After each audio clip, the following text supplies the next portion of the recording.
Welcome back, everybody. This is a very special edition of Passive and Aggressive because we are coming off of a very emotional MMA fight. In case you don't know, Conor vs. Khabib happened. That was UFC 229. This is Passive and Aggressive, episode 22. I am Dalton Johnson. Hi, Nick. Hello. How are you doing? I am so fucking good. Yeah, okay. Maybe I shouldn't have asked. Clearly, we're gonna hear a little bit about our picks and how the fights affected us emotionally because it was some pretty serious business. Mm-hmm. The results of the fights, the aftermath, we put our opinion on it. We get into a little bit of debate, and we also talked about some other shit. I talked about my little mental barrier I accomplished. Yeah, we do talk about some positive stuff. Yeah, a wedding that I went through, some other shit. It was fun. It was a fun podcast overall. Lots of good discussion, I guess you could say. Good discussion. Yeah. Is that what we're going to call it?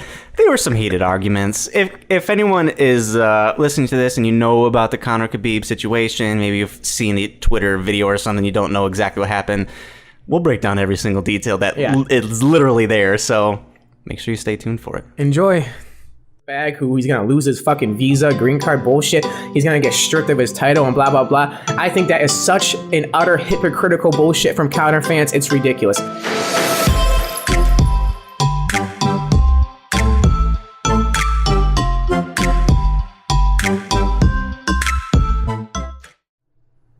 We are back, motherfuckers. Why do you always gotta be so mean? I thought we talked about this on the last episode. Because Dalton. Oh, okay. Because I'm happy. I'm a little excited today. This is how you act when you're happy? I'm a little excited today. It is Sunday, post UFC 229. Sunday post Saturday. But I don't want to talk about UFC 229 yet. We don't? Not directly. I don't want to just jump right into it. This is episode 22. Don't you know there's not going to be another UFC card that starts with 22? Ever. Unless we get into the 2000s, which I doubt. I don't think I fucking care if there's another UFC that starts with 2-2. There's a little bit of a coincidence, though. You know, we're doing episode 22 immediately after 229. Just saying, there's a connection there. Is this why you don't have that many friends? You try to make these stupid ass... Listen, I'm working on it, all right? So okay, well, work on it harder. Try to be supportive. Besides UFC 229, I had a wedding to go to yesterday. You had a busy Saturday then, yeah, dude. I had a busy fucking week in general. Yeah. Let's rewind. Okay. Because I love talking about myself, and I know everybody loves hearing about me talk about myself. Everyone knows. Everyone knows. So, last Sunday, I was supposed to jog 13 miles. According to my marathon schedule. Marathon training schedule? Yes. And I was like pumped to do it. I thought I was going to do it no problem. I was like, okay, I'm going to get up at like 8 o'clock, get something to eat because my research says that you have to eat before, like a few hours before you do a long distance jog like that. And you're supposed to eat during the jog and blah, blah, blah. And I was like, okay, I'm going to try to do it professionally. I woke up at like 11:45. All right. Missed one mark. Yeah. And I didn't want to... Slow yourself down even more. I didn't want to like wait till like 4 p.m. to do the fucking jog. Yeah, like I didn't want to get up and like get my life together, then make breakfast, eat, and then wait time. 3 hours right. and then go jog. So I was like, fuck it. It's only 13 miles. I'll just fucking hammer it out. I'll eat during the run. And I bought these little gel packs for running because I've had a hard time with my long distance runs. Like I feel depleted and drained halfway through. And obviously a lot of it is because probably lack of sleep or just I'm not properly training or I'm just doing it at the wrong times of the day when I'm tired and shit like that. I'm basically not making sure I'm optimal for the runs. Right. But I always justify it because I'm saying, well, people do 200-mile runs. There's no reason why I can't do this shit. I'm being a little bitch. I could just hammer through it, you know, Cameron Haynes style. So Sunday, I went for the jog and I got up to like 9 miles and I was exhausted. I was completely dead. I jogged like a mile away from the apartment because I do laps around our apartment complex and every single lap around is a half mile. So it's like an easy judge. Like, okay, I got 10 laps and that's 5 miles, something like that. Right. So I was doing that for like the first 5 miles of this run and I was getting bored. So I was like, I'm just going to mix it up because when I'm bored and I'm jogging, like your mind will overthink and then you'll start to like, I don't know, for me personally, I feel like I'm more inclined to like have those bad thoughts in your head, like just stop, you could quit, blah, blah, blah. That's 100% a thing. If you don't have anything else to think about, all you're going to think about is what's happening to your body, and what's happening to your body, it's not very comfortable at the moment. It's exhausting. So, yeah. You're like fucking sluggish and shit. And I didn't eat, so It was just like I did not give myself a recipe for success. No, you here. gave yourself actually the perfect storm for So, not doing a long distance run. So there's like a trail like a mile from here. I don't know if you've ever been. I don't think so because you don't really go outside at all. You just like stay in your room. It's not important, yeah. So I jogged there, and I was jogging through it because I was like, okay, it's in the woods. I'll probably see a couple of deer, which I did. Just dope. And I was like, that shit usually gives me energy, and I'll enjoy the shit. So I was jogging through, and I got all the way down to the end of the trail. And then by that point, I was like at 7.5 miles. And I was starting to fucking feel it. And I started jogging back, and I was like, fucking... Through the woods, there's a bunch of hills and shit too, so it's not like a stable, easy path. So I was making it harder on myself, and I got up to like 8.5, 9 miles, and I literally like I couldn't even walk. I had to sit down on a rock for a second because I was just so fucking tired. The only thing that kept me walking was because there was mosquitoes, and I didn't want to get torn up by mosquitoes. And I was half tempted to call my girlfriend to pick me up. Pick you up. Oh yeah, my goodness. I was about to take a huge L. Like, just pick me up. I'm 2 minutes away from the house. Just pick me up. I can't walk. But I just at least I manned up and walked the way back. But I jogged 10 miles and that was it. So I took it as a loss and I fucking ate me up alive because I hate like setting a goal and fucking failing. Sure. But I know I didn't set myself up for success. So I was like, okay, I'm going to give myself a fair shake next time and actually do it the right way. And fast forward, I couldn't do it this Sunday. Well, I guess I could have, but I didn't want to because I had a wedding to do Saturday, and the fight was on, so I didn't want to drink and get all rowdy and then fucking jog 13 miles because I'm setting myself up for failure again. Yeah. So I planned it out to where I was going to do it on my Wednesdays because my Wednesdays are my days where I get off work at like 12:30, 1 o'clock, so I have like plenty of time during the day to do it. So after work, I just jumped right into it. Like, I hurried up and stretched real good, and I made sure I had a big carb-loaded breakfast, I guess. Not like a shit ton of carbs, but just enough. Right. For like the glycogen levels in your body. I don't know. Don't ask me. Oh, you actually figured out what the word was. Don't ask me about the science behind it. You were trying to figure out what that word was for a solid 5 minutes during that conversation. Yeah, you're right.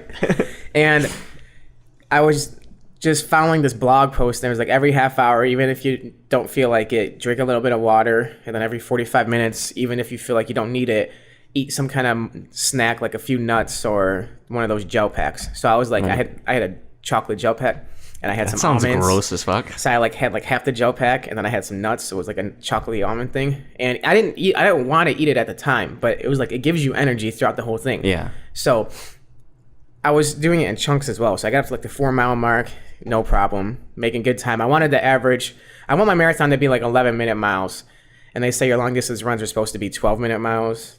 Or like a minute extra than your goal. Yeah, so I was hoping to average 12 minutes throughout the whole thing. And my first 4 miles, I was averaging like 10 minutes and 20 seconds. So I was like, I'm going a little too fast. I'm doing good. Like, I was like, okay, this is good because if I like hit a wall, you have time to slow down. Right. And so I was like, well, I have the energy. I'm just going to do it without over-exhausting myself. So I went up to 4, felt fine. Got up to 8, I felt fine. And then I got up to 10. And I was like, I feel good. Like, I feel like I can do it. But at 10 miles, I ran out of water because I just had this, like, whatever, 30-ounce thing of water. And I chugged that motherfucker throughout the whole race. And then I was like, it's just 3 more miles. Let's just get this shit done. Those 3 fucking miles without water and because I didn't eat anything else after, like, 8 miles because I was close to the end. Right. Was fucking hard as shit. Hard as shit. Such a fucking mental battle for me. The whole time, like, my legs felt heavy as shit.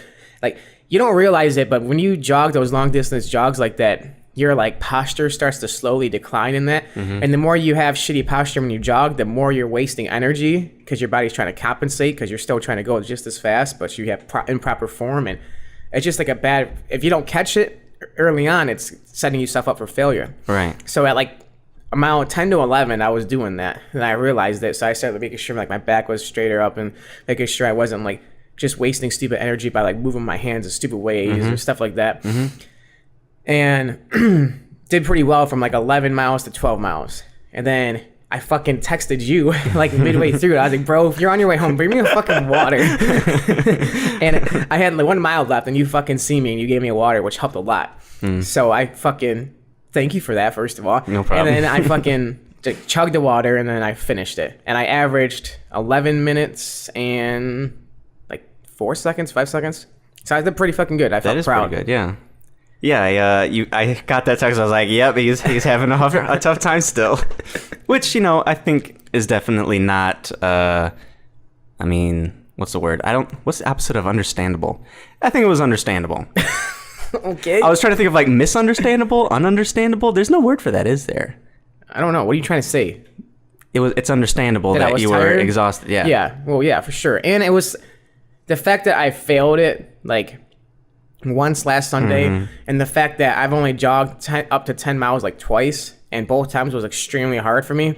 It was like a huge mental thing that I was going through. It was like a literal barrier. Like I wanted to fucking get past it so bad, and every single time I wasn't doing it the right way, and I finally did it the right way, and I fucking felt amazing that I did it. Right. I've never seen a better live example of that whole, you fall down once just so you know how to get back up. That's literally what you did. You literally did something wrong. You're like, well, I did that wrong in these ways. Better do it right the next time. And you did it, and you accomplished something that you wanted to. Yeah, and now I know that I gotta fucking do double that to get the fucking marathon done, which is not that fucking, it's a little disheartening, but I know I could fucking do it. I know with more practice, I follow the schedule, I make sure I have like proper nutrition, and then I'll be okay. I mean, you can get yourself one of those 13.1 stickers, put them on your car, and call it good enough. For real. I thought about that. I swear to God. Because I want to do like the actual Detroit Free Press Marathon next year. So I was like, should I just fucking call it a day? Like I did a half mile this year, and then I can like give myself a few months to like relax and then go back into training for it. Because if right now where the schedule's at, I'll have the marathon done in like November, right before my birthday.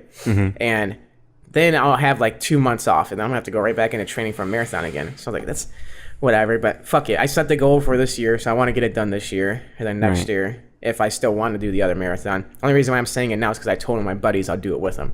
But I mean, I might be like, oh yeah, I'll get that tattoo if you get that tattoo. And no, I'm not getting that. That's all you, buddy. After he signed up and everything. What the fuck? Oh well.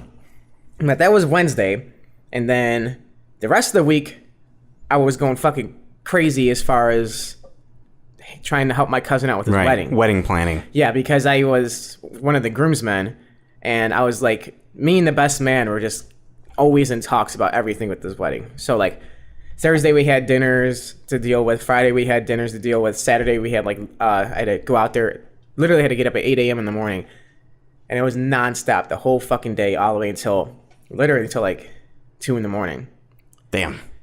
It was just stressful. Everyone's freaking out like on a wedding day. Every little thing was bothering everybody. Tensions were getting high. Everyone was trying to be nice, but at the same time, you could tell tensions were high.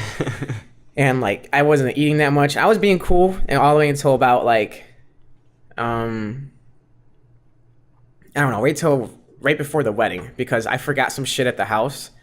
So I was like texting my girlfriend, hey, I need you to bring this. I need you to bring this. I remember, yeah. And I somehow got reminded to remind Sam to pick that shit up. Like, how did I get roped into this? Make sure Sam picks up Nick's shoes. Yeah, like, I fucking forgot my shoes for the fucking suit. And I ended up getting the shoes like 20 minutes before the wedding. So I was like stressing, like, I need to get these fucking shoes now. And it was hot as fuck out, so I'm sweating in this big ass fucking monkey suit.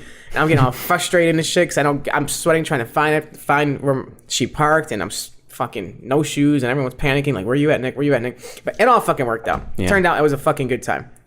And another thing that I was nervous for, which I don't think I talked about on the podcast at all, was something that my cousin requested of me to do during the reception, which is he wanted me to steal his wife's, yeah, that would be his wife at the time. Yep. Steal her shoe before their first dance. And she's going to be like, oh no, somebody stole my shoe. And I'm supposed to be like, I stole the shoe. Every time you tell this story, you present it in a way where both of you are terrible actors.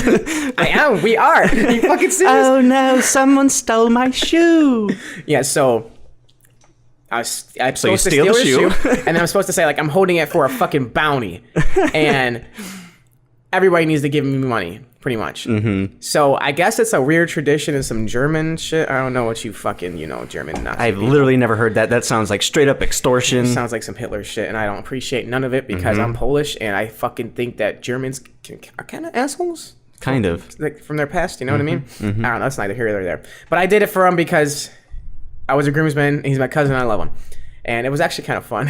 Of course it was. I was nervous for it the whole time just because I was overthinking it. And then I thought of like Will Smith's little speech he did before he went skydiving. And he was like, there's 0 point of worrying about something until it actually happens. It's like even the night before I went skydiving, don't even worry about it. Don't even think about it. There's 0 point, or there's like zero benefit. Positives of overthinking something. Right. If it's bad, it's going to be bad. If you Right. worry about it and it's bad, you're just gonna be compounding worse. things. And I have a past of overthinking because I overthink a lot, all the fucking time with everything, like with personal shit, with relationship shit, with work shit, just podcast shit, everything. I overthink stuff, and I have a problem with it. I need to fucking work on it, like for real. So I think that was like a little lesson because I kept reminding myself to not to worry about it, and then all of a sudden Pam just handed me her shoe, and I was like, Here we go. okay, here we go. And I took the fucking mic and I went in the back and I was like, they're like, what are you doing? When are you gonna say something? And I was like, isn't she gonna like announce she lost her shoe? And then they're like, no, you gotta speak up and say it. I was like, oh, so it's not like an act thing? That's dumb. And I was like, whatever. So I turned the mic and I was just like, attention, everybody, like really loud. And then nobody fucking listened. So I fucking said it really loud like a dick. Okay, that's what you have to do. Yep. And I pretty much just said like, before their dance, I stole her fucking shoe. Right? So like, they're about to do their dance, but first I stole their shoe. And she ain't getting it back until you guys give me some or give us some money or something like that. I was just being straight up because I was buzzing and I was being funny. And at first nobody put out money, which is exactly what I thought was gonna happen. I was yeah. So this is a weird tradition. People are gonna be like, "What the fuck is he doing?" And then all of a sudden, some of her bridesmaids came running over to me and like gave me some money. And then everybody started fucking pulling out money, dude. I pocketed like over $300 for them. And Oh shit. yeah, for real. I know what I'm doing at the next wedding I attend. Like every time somebody had a couple singles, like, okay, here's a couple singles. And then somebody had 20s, like, ooh, there's a 20. It was funny. It worked out. I was actually having fun with it. And then that was that was like the main part of my night that I was like stressed out about. Yeah. And plus, you know, like my dad was there, and my stepmom and my sister who I haven't seen in like years, but whatever. That's neither here and there. So I had like that in the back of my head too. So I guess it was like a stressful day, but it was a fun day overall. I don't think I could have gotten that much better. Right. So it kind of shows, during the process, you think these people are fucking crazy because they're going to these great lengths. They're stressing out. They're overthinking, all because of what? They want to have like a good night.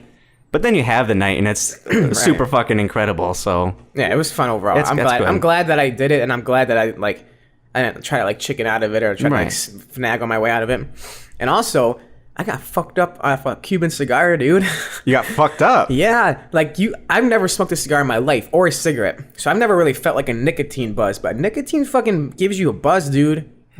Yeah, Connor came to the reception, and which is one of our friends. Yeah. And he had a cigar cutter, so I was like, fuck yeah, because I brought the cigars. And I was supposed to smoke with my cousin at the bachelor party. But you didn't have a cutter because you're a moron. Because I'm a moron. I don't know how to smoke cigars. So I told him we can do it at the reception. And like, I was like, bro, come on, we got a cutter and everything. He's like, all right. So we fucking lit them bitches up, and those cigars last like an hour.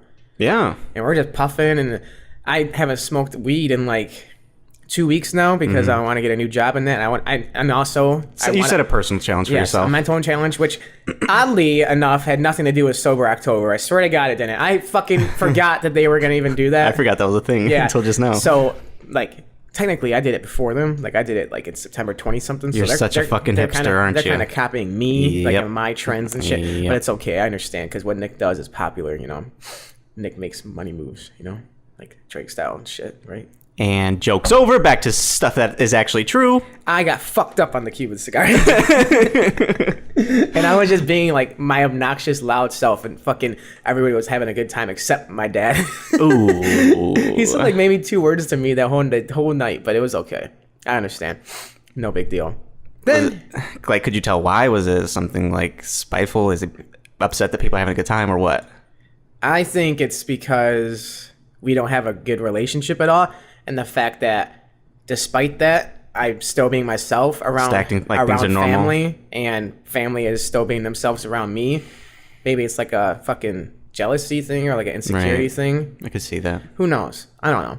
But people are weird. I'm not even gonna go into that relationship. There's too much to fucking break down about that. That's a podcast special right there. Right. But like overall, the fucking day was amazing. I'm so happy for my cousin and his wife. Like they're perfect for each other. They've been together for like 9 years, and he's done a 180 with her as far as getting his shit together and being an adult. Right. And she's really, really good for him. And she's like a big sister to me too. So she's really good with the family. So overall, amazing night. Then we went to the hotel, and we got to watch a lot of good fights that happened yesterday. We don't have to talk about any specific ones yet. Oh, we got to talk about a few specific ones. I didn't get to maybe watch we could talk about maybe Karate Hottie and Felice Herrig. That was a good fight. Did you watch it? No, I didn't watch it either. I didn't get to the think it was one of hotel the more until- lackluster ones, honestly. I heard Karate Hottie like fought really well. Like she was like winning a couple of 10-8 rounds and shit. But She had the second round was a 10-8 round, I believe. But I mean, it's not like Felice did bad. The rest of the time is just Watterson did really well in the clinch. She's better technically. Knees and elbows, yes. Felice has made a 180 in her career because from what I heard from some of her past interviews with Ariel Helwani and that, when she was like doing win-loss, shit like that, she was anorexic. Like she was eating 1 can of tuna a day, stuff like that, because she was so worried about making sure her body was... Right, I was going to say, is that part of her weight cut? Yeah, and she was just dieting the wrong way. And there's a lot of people that diet the wrong way until you get like a nutritionist and you realize, holy shit, I can actually eat a lot more and my body will still weigh the same because it'll use the nutrition and I'll feel better. And she started fighting a lot better since she's done that. Right. That being said, I didn't watch the fight. So Sure, can't speak too specific on how it actually turned out, but... Battle of the fucking babes, though. Karate Hottie is fine as shit. It's true. She's like getting more attractive, and Felice Herrig also. Yeah, Felice Herrig, when I first seen her, I was like, she looks okay. Right. She got a nice body, but I don't know. I don't know if I like her personality in that. But now, I'm like, damn, that's a hot, muscular chick. That's a hot man. Pretty much. She's beefy, but she is hot. You're right. Yeah. So Interesting. I didn't get to watch that fight. By the time we got everything all set up in the hotel, was the co-main event. But I did watch the fucking ending of the Derek Lewis Alexander Volkov fight. So you did not catch the rest of the fight where Volkov was, decisively handling the Black Beast. It looks like he outstruck him 40 to 133. Oh boy. So yeah, it looks like he was fucking piecing him up the whole fight. So Volkov is basically everything that we wanted Stefan Struve to be. I guess Volkov is almost like a Stipe. He was just like a lot of high-paced cardio, and he has knockout power, but he doesn't really knock people out often. Well, Stipe used to not until now. Stipe is just an animal now. But Volkov is like a full package fighter. He can easily be the champion. Opposed to Derek Lewis, where you know his style every single time he's going to come and try to knock your head off. He's hang and bang. And he has heart like nobody else. And he doesn't have the best cardio in that, but you got to fucking finish him to get him out of there. Like, fucking kill him. Right. Because he'll still fight no matter how tired he is. And I love This was the Derek perfect encapsulation of it. Did you fucking watch the post-fight? Yeah, that was like GOAT post-fight interview for sure. I heard his FS1 interview was just as good, but I didn't watch that one. Dude, it was fucking hilarious. I gotta play this shit. Well, let's start from the top. We haven't even described what happened in the fight. You're just going straight to the post-fight. Well, obviously he was getting his ass whooped for like 130 to 40 as far as the strikes go. And then in the third round with 10 seconds left in the fight, he fucking finally just lands the fucking overhand right, drops Volkov, and then fucking just ground and pounds him out. And you could tell, did you see the finish? Yes. I love when it's an actual knockout opposed to a TKO, controversial stoppage. Like, there's no doubt there. Volkov was winning the fight for sure, but Derek Lewis won. Bottom line, he had him unconscious. If that was like in the fucking back in the, I don't even know, the fucking Roman days, he would have killed him.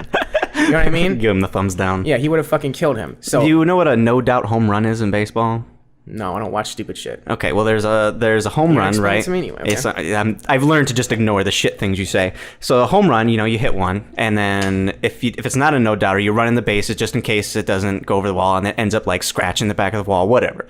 A no doubter, you hit that thing, and you just know your bat's already flipped. That thing goes 460 yards. And you're just jogging like slow and shit. Yeah, you just run. That's basically what happened with this here. Yeah. A normal TKO, you clip them, they fall down, you beat them up a little bit, they're not defending themselves, fight's over. Right. No, this one he was trying to defend himself and he was just limp. He was done. There's a difference here. And then we had, I hope for the folks who don't. Ladies and gentlemen, referee Herb Dean has called a stop to this contest at 4 minutes, 49 seconds of the third round. Fucker took his shorts off.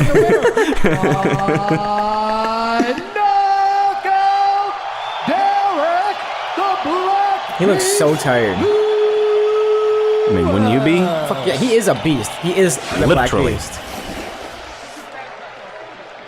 Joe Rogan walking up. I'm here with the winner, Derek Lewis. Derek, why'd you take your pants off? My balls was hot. I understand. I understand. That's the perfect response. Yes. Was absolutely phenomenal. The timing, everything was That was perfect there. an incredible comeback. I started victory, cracking up when and I heard it him say, shows one of the "Understand." reasons why people love to watch you fight. That you can put it all to bed with one shot. I told them boys, I got number of heart. It's true. Keep underestimating me. I ain't all that technical and all that, but I'm getting But fuck. Fuck it. No one He kept saying that, but fuck it. after this. This is a That's how he fights, is a knockout, fucking the likes fight. we haven't seen in a long time. And you were looking for that big haymaker. Damn, he all went like this night. right You to found Volkov it as he was in the getting up. last Gave him the fight. fucking I forgot. throat 3 slit. hours before the fight, Donald Trump called me and told me I got knocked this Russian out, so it made him look bad on the news. You know, him and Putin.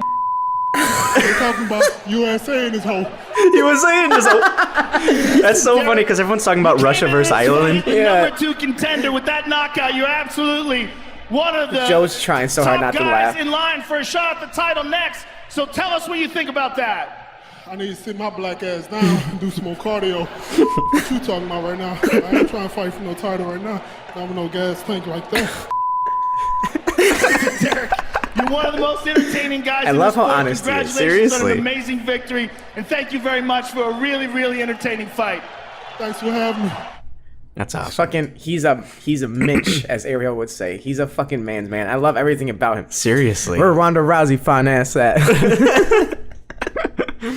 That's incredible. But I hope he does get a title shot next. He's obviously not because it's gonna be DC versus Brock. But maybe he fights Stipe next for the.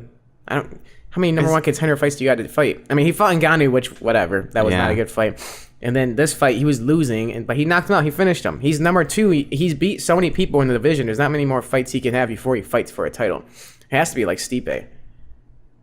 But does he do that to Stipe? I guess he could. He could, but I mean, I doubt it. It's- the chances are lower, My money is for on sure. Stipe in that Yeah. fight, but I would want Derek Lewis to win just because I mean, why not? I love Derek Lewis. He's so funny. fuck it. His Instagram account is amazing. His fucking personality is amazing. I love how he just talks to people in interviews and shit. Mm-hmm. The other interview he did on like the Fox, The FS1 interview, yeah. yeah, FS1 interview. He was just brutally honest about everything. It was so fucking funny. And then OSP fought Dominic Reyes. I think I had OSP in that fight. We didn't do any actual picks or anything, but well, the reason why we didn't do picks was if you guys heard my whole spiel in Yeah. the beginning of everything that I've just he had a done this busy week. Every time Nick has a busy week, podcast and mostly my life as well ends up taking like a little backseat. It's weird because when I'm alone and you're like doing stuff and you and Sam and are doing your own thing and I'm home alone, I just go into like this weird. Video game. Basically, I go into Thing? like I'm just gonna sit here and do absolutely nothing. I'm gonna enjoy every single second. I was gonna say, do you enjoy it or does it get like? It's not like I'm trapped or anything. No, I do enjoy it. Yeah. Okay. It just and I hope so. I talk about it afterwards. I'm like, wow, I didn't do a fucking thing. Okay. Play video games. Fuck it. Yeah, but fuck it. I envy days like that. Like when I hear that you just like, what did you say? I just fucking played 6 hours of Spider-Man or something. I'm like, fuck, that sounds so fun. But every time I try to do it, I can, for some reason, I just can't. I don't can't do it. convince yourself to Yeah, I can't justify it. For be me. unproductive. Yeah, I don't know why. But I do need to think I need to work on that too. Because I feel like I throw myself into work so much that I'm like, sometimes I lose track or I lose sight of having fun, Right. and how important having fun is for like even longevity of how your work ethic is. And Right. They start to affect each other. If you don't give yourself enough fun, the work that you're using to substitute that fun ends up being less fun and you hate it. But if you're like me and you do too much fun, you start thinking, wow, I'm not doing enough with my life. I gotta yeah, both gotta find a common medium. balance in all things. Thanos did nothing wrong. He was right the whole time. Especially for a podcast. Because you gotta be 24/7. entertaining and you gotta be able to be positive and presentable. And if you're just constantly in that fucking podcast shit and You're not going to be, no. you're gonna fucking get sick of it eventually. And I think that's with any job or anything. Hence the Familiarity- hobby thing. Familiarity breeds contempt. Yeah, and the whole you can't go 100% all the time, or else you're not going 100%. It's just scientific. I think my saying Proven. was better, but yeah, whatever. Well- So the next fight after that, Oh, we're the not gonna talk about OSP versus Reyes. very brief. Briefly, I would say Dominic Reyes is quickly becoming a dark horse in the light heavyweight division. He's undefeated. He's finishing people. So people need to watch the fuck out for that long abdomen looking guy. I remember you talking shit about like what a strange thing to call someone out on. He has the His longest stomach is long. stomach I've ever seen in my fucking life. I look at guys' bodies, bro. I noticed. Get used to it. You make okay? a comment on it all the time. You admire them, and I don't know. It's weird. You also think Tony Ferguson is an ugly dude, which baffles me every time. Every single time I see Tony Ferguson, You I'm don't trying to think he's figure it out. ugly? He looks fucking normal to me. He looks like a. Sure, he's got really, really, really, really pronounced cheekbones that look like they looks- possibly have been from someone else's skull, He but looks like an undead human that came back to life, bro. he does look like a zombie, and he definitely looked like a zombie against Pettis. Dude, yeah. I was. Okay, so. I'm not trying to brag here, Yes, you are. but. That's how all humble brags start. If we made picks this fucking fight card, if we had time, I would have gotten a lot of fights right. Except for this one. Except for this one, because I picked Pettis for one reason. I thought Al Kukui was coming back too soon. I thought the knee injury that he had was too devastating to come back after fucking 4 months. He had been asked that numerous times, though. He very plainly said no. Of course No you're other gonna say explanation. no. Sure, of course they you're are. gonna say no. Most fighters will say no, and then they'll go into an explanation. He said no. Yeah, well, because he's Al Kukui and he's 'Cause cringe he's as not fuck. He's not. It's not saying he's cringe. He He's is just so himself. cringe. Did you see this post-fight interview? You always say He tries that. to do a Nate Diaz post-fight interview every single time now. Fuck you, McNuggets. I'm gonna fuck you up. Blah, blah, Is that what he blah. said? Yes, For- again. For some reason, on the stream that I was watching, I didn't pay for it. Fuck you guys. I didn't pay for it On the either. stream that I watched, every single thing that Pettis and Ferguson said was muted. Yes, mine too. What the fuck? That's what I'm saying. I don't understand why pay-per-views are muted now. I wonder if that's a thing. If they're trying to whatever. I don't know. Maybe I we're think just it, retarded. I think it's recorded like 5 minutes in advance or whatever the delay is, and then they Right. bleep. And I the insensitive understand that shit. when it's on TV, but this is a pay-per-view. I think it's because it was the stream we may have been watching was at BT Sport. Yeah. That's an English station, and the English are super fucking prudent. Porn is illegal, so That's legal? illegal. Porn is illegal? Yep, In Europe? in England. Oh, I was gonna It's say. not like I thought Europe was all about that shit. I mean, yeah, Europe and like German specifically. Back to them. Yeah. They're fucking freaks. Germans, man. Fucking freaks. But back to the fucking fight. Well, the reason why was because of his knee. So I Right. thought he was gonna jump back into this fight. This fight only because Khabib and Conor were fighting, and I think he wanted to make sure that he was their backup if Right. anything were to happen. Just throw his name into that hat, because make himself he available. deserves it. I mean, if it wasn't Right, that's the fight that should have happened. right, so that being said, I was wrong. I'm happy for El Kukui. I thought that if he was 100%, I think I would pick him over Pettis every single time. I think once again we didn't actually say who won this fight. We just started from the top, and now you're Everybody recapping knows. it. Everybody knows who No, won. they don't. We're just fucking I know for a reviewing fact. it. We're just reviewing it, you fuck. Okay? So guess what? What? Shocking. Spoiler alert. Well, Pettis lost. now it's a spoiler alert. Yeah, El Kukui just fucking overwhelmed him.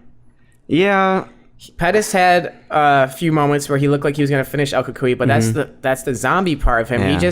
He don't go out. He has heart like nobody else. His cardio is it's just relentless. He's like Nate Diaz that kind of just swarms you, but he fucking hits harder than Nate. He throws more into his shots. He's not as technical. he does a lot of unpredictable shit. Yes, that's the 10th planet jiu-jitsu that he has the black belt in, 100%. Like his first instinct when he got tagged was to immediately just scramble out and roll and try to get an ankle pick, try to get somewhere where he's in a position where Pettis can't get clean shots to the face, to the chin, which is what you're supposed to do. It worked, oddly Yes. enough. It's not like he was doing like tactical rolls or anything. He literally just fucking did like 3 somersaults. Yeah, and it was, And Pettis couldn't keep punching him. yeah, it was enough to make it get the fucking scrambling out of your brain, and he recovered. And by the end of that fucking round, he had Pettis on the ground, and he was just overwhelming him. It was really interesting. Like this fight in particular, so many things happened that you didn't even notice. Like that shot that happened that forced Ferguson to do some fucking roly-polies. Immediately after he got hit like that, he got that hairline cut on Pettis. Like immediately after that, I didn't even fucking notice. That's where all that blood was coming from. I thought Ferguson was done because he was Right. bleeding out of everywhere, but it was actually Pettis. Yeah, because El Kukui's bony as fuck, I don't- dude. it's crazy. He looks so he looks like he's so strong, and he looks like his body's been battle tested through so much shit. Like, it's just Like he's a Frankenstein. There's like levels to the human body. Like he's like like a Frankenstein, dude. You're absolutely right. And well, I don't know. It wasn't like dominating.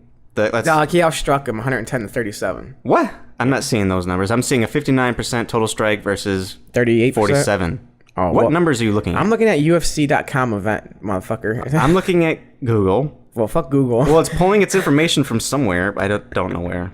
I don't know where I'm gonna go with this. the UFC website, even though the UFC website's usually trash. Yeah, it is. I'm still It's a gonna go shit. with it. Pettis he quits too much. I'm just gonna say that. I hate calling him out, but he does quit.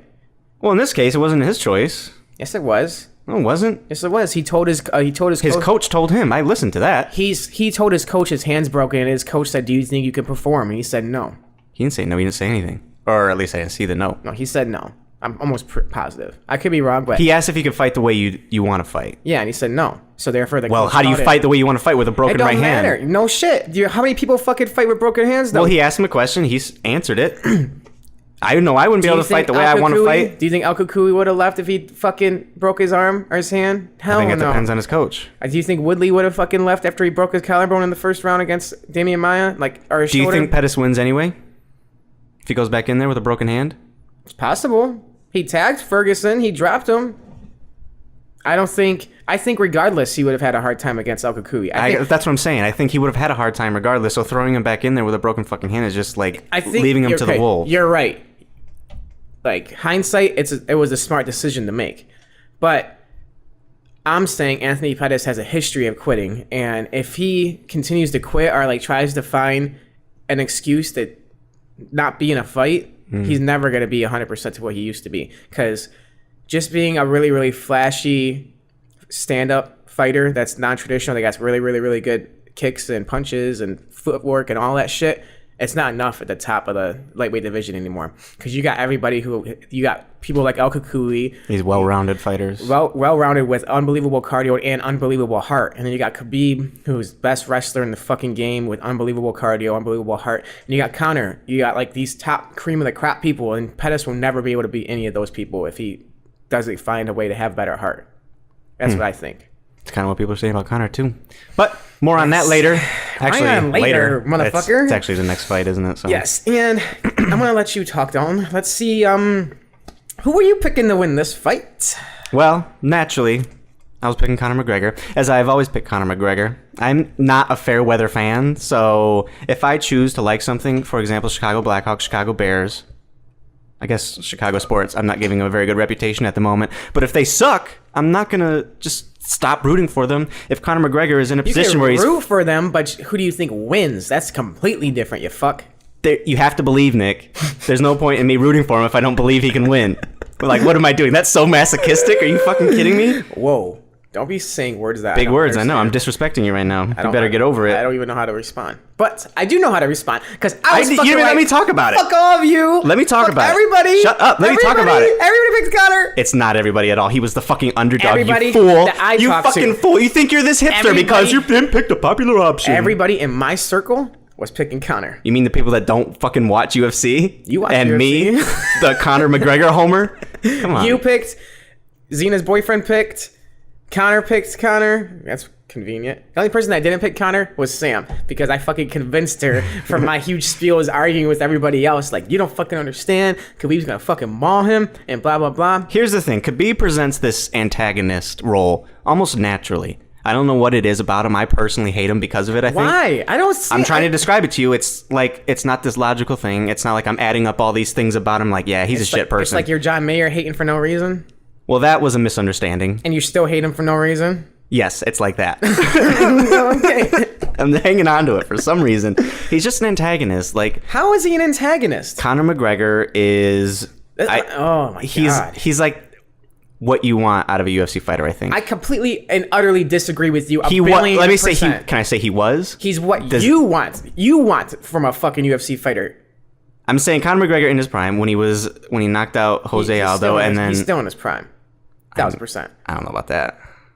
Maybe not after this fight. Right. I think he'll still come back stronger in the rematch. For sure. I don't think he's gonna win. I don't think so either. Oh, I'm glad you admit that. No. I mean, yeah. So the test was, can Conor McGregor's stand-up, which is the counter to Khabib's wrestling, match up to Khabib's wrestling, which is the counter to Khabib's striking? Yeah. And the answer was fucking no. Not even close. No. But back to your point. I don't get why. Well, Why he's the Should we- antagonist? How should can you we- not? should we- He goes against literally everything that we've gotten used to in the UFC. what is that? He thinks that trash talk is real, for one. He actually wants to hurt these people because they've disrespected him. When Conor's just fucking playing the game, how many times in the fight did you see Conor, like, go up like, yeah, let's touch gloves because this is the sport that we're doing. We're doing this for pride. Oh my god! And Khabib's like, no, I can't no, do fucking it. believe this shit at all. And then he- so Conor can run his mouth and say whatever he wants to anybody, but it's okay because in his head it's a game and it's all just for show. Yes, because he shows respect But- after the fight instead but- of going to fight the The guy's fuck he fucking does. corners. He does. What do you not mean the always- fuck he does? He does for certain fights, but not all the fights. And he tried to do it in this fight. So How how do you? did he try to do it for this fight? I literally saw him try to put up his gloves, and he was like smiling at Khabib at these like non-crucial moments, and Khabib wasn't having any of it. Go fucking watch it. I know he was smiling at him, but he wasn't or smiling out of respect. It was was. smiling like how he was smiling against Chad Mendez when he was trying to say, I got you, motherfucker, and he's kicking him in the leg. He smiles and fights. It's like a mental thing. I said in non-crucial moments, not during the fights, like after the rounds and after shit, the round just would like he end. did with Nate in the first fight after the rounds, just like he did with fucking. It's not a respect thing. 1,000% I disagree with that. After the fight, when it's all said and done, yes, Conor does give respect. Typically, this time he couldn't give respect. He knew he couldn't give respect. He knew he fucked up. He talked way too much shit. Bottom line, you talk about. Here's my thing. You talk about somebody's religion. You talk about somebody's family. You talk about somebody's country, and you know that that's who they are. And you know that that is what they care about the most. And you know that that's gonna fucking you're doing it purposely to try to get in their head to get a mental advantage. Yes, that's what you do. That's Conor. That's the game. You're playing the game. You lost the game. So this is what. How is this not warranted? He lost the game because Khabib's not fucking playing the game. He is Khabib's playing the playing. game. I'm gonna literally break your arm off because I think you've disrespected And me. Conor's not playing that when he's throwing a dolly through a fucking bus. And Conor's trying to say that I would literally fucking killed you if you got off the fucking bus. He wouldn't. He's saying it. I know that Conor wouldn't. I don't know that You Khabib don't wouldn't. know that. He brought 40 fucking people there. What happened if Khabib really got off that bus? I think nothing would happen. You think that they would have all just not hit him at all? Like you don't. I think can't speak for he Conor's would've got fucking jumped, team. He would have got jumped 1,000%. 1,000%. I'm not saying they would have killed him, but it was possible. Especially after throwing a dolly on the bus, and if Khabib went off there and things got blown way out of proportion, way more than the fucking dolly. If he did get off the bus, I could completely see that getting even way worse. I'm not saying when Conor says I would have killed you, I'm not saying that's exactly what he's saying, that he was gonna kill him, but it could have happened. I guess I don't trust the whole Dolly incident. I don't think it was serious enough. I don't know I if don't it's the see way how- the UFC's presenting it. I don't see how throwing a fucking dolly inside of a bus not being serious. Because what if that beam wasn't there and that dolly went right through the fucking window? That would have hit Michael Chiesa and that could have easily killed somebody. I'm not trying to say like, oh my God, what Conor did is like unforgivable. But what I'm saying is if everybody who's looking at Khabib as this scumbag, as this dirtbag who he's going to lose his fucking visa, green card bullshit, he's going to get stripped of his title and blah, blah, blah. I think that is such an utter hypocritical bullshit from Conor fans. It's ridiculous. Conor has fucking stormed after fighting Dennis Seaver against Jose Aldo and was trying to get in Jose Aldo's head and trying to do whatever. That could have got blown out of proportion too. After that, Conor in Bellator stormed the fucking cage when the fight wasn't even fucking called off yet because his teammate was winning the fight and he thought he won, which he was going to win the fight, but the rep Mark Goddard didn't start the fight yet. He went after Mark Goddard after the fact. He's done several things that every other fighter can't do, that he gets away with it because he's Conor McGregor. The whole bus incident after the fact. Everything he does, everybody looks at it like it's a fucking okay. But he's not a scumbag, but Khabib is a scumbag all of a sudden. I completely think that's bullshit. I think that's such hypocritical bullshit from Conor fans. I don't think it's fair to blame the fans. That's literally how Dana wants it. And Dana's looking at this, Yes. rubbing his fucking fingers like You're right. for the money as well. You're This is how it's presented Dana's to us. not even saying it as nearly as bad as everybody else is. Did you listen to this post-fight interview? Right. He's not. I know. He's not over here trying to make Khabib out to this piece of shit. Like, I can't believe he's done this thing. Like, I can't believe you've done this. Like, he's not doing that. What Dana is saying is just speaking the facts at this point. And that's fine. Speak the facts. Because he's enjoying it, that's for one. Yeah, and it's unbelievable press, yeah, for real. But everybody else, Joe Rogan saying that it's fucking completely criminal. I can't believe. Obviously, It's not criminal. It's just, this is literally the biggest fight in MMA and you're going to go make a childish ass of yourself because someone said something mean to you? Grow the fuck up. Oh, but it's okay for Conor. No, it's not. I didn't say that. I said Khabib presents this antagonist role in But Conor the don't. public eye. Conor don't. Because UFC is literally rushing it under the rug. It's not in fucking public. In public, he shows Conor, I don't respect after the fights occasionally. After the fights, which is what I said. Yes, but everything everything that he does before that is forgiven because he shows respect after the fight. No, it's forgiven because UFC paints him as a superstar and says that shit's good. He is a superstar. Everything he does is huge for ratings and that. That does not justify it, and that does not make him not a scumbag. He is way more of a scumbag than Why is. You're trying to convince me that he's a scumbag. I told you yesterday he's a scumbag. I'm not saying that he's not. I'm saying the UFC is presenting it to fans. You text me. That was immediately after it happened. Khabib's a scumbag. And I was like, whoa. You can't call Khabib a scumbag if you're going to sit here and defend Conor. Conor is, to me, in my opinion, he's way worse than Khabib. Oh, way worse. Conor tried to do, that whole bus incident was what? After his teammate got slapped? That's it? Khabib went after Dylan Dennis after the bus incident, after Conor talking shit about his family, after Conor saying that his family's terrorists and rats, talking about his dad, who's a fucking public figure in Dagestan. And you got this huge political tension between both of those countries and both those dictators. So what sounds like a good idea? Going and inciting and buying into that shit? I'm not saying what Khabib did was right, but I'm saying I understand it. And I don't think it is nearly as bad as what Conor did. In overall hindsight, the more respectful thing to do would be just to be the bigger man. That would have made Conor look even shittier. I don't think in hindsight. I think in any situation. Yes. Even I'm saying if he whooped Conor's ass the way he did, which we haven't even talked about the fight yet, but after that, after he fucking made him tap out like a chicken, because it wasn't even it was just a neck crank. He wasn't getting choked out or nothing. That's just pain and tiring. That's all it is. It just hurts like a motherfucker. I heard the Gracies actually say that when they watched it, it looked like he gave up because he thought he was going to be unconscious from the choke. No, I don't. No, you know better than the Gracies? No, I don't know better than them, but I disagree. Because it wasn't under the chin, and he wasn't going to get unconscious from that, I don't think. I could be right wrong on that, but you got to choke off the blood on your fucking throat. You got to choke off the blood for the brain for you to go out. And he wasn't getting the blood choked out, in my opinion. He was just a fucking neck crank where you're above the chin, you're squeezing like a motherfucker, and I happened to that when I rolled. It hurts so bad. You're like, your lips on your gums get shoved into your teeth. You get like teeth marks on your fucking gums and shit. It hurts really, really, really bad, bottom line. And after 4 rounds of getting a beat down, I understand why he did it. But at the end of the day, it wasn't like a submission where he had to tap. He quit, bottom line. Khabib did exactly what he wanted to do to him. He said he wanted to smash his face. He smashed his face. You see what Conor's face looked like after the fight? He had a red mark under his eye? On both eyes. His fucking whole side was welted up big time. It was not welted up. You look at Edson Barboza and say that Conor's face was beat the fuck up. It wasn't like Edson's, but it was so bad. Why do you fucking defend Conor everything? Because you're so against Conor everything. Literally everything that happens to Conor. I think he's a scumbag. I think Conor is a scumbag. You have the exact same view on Conor that I have on Khabib.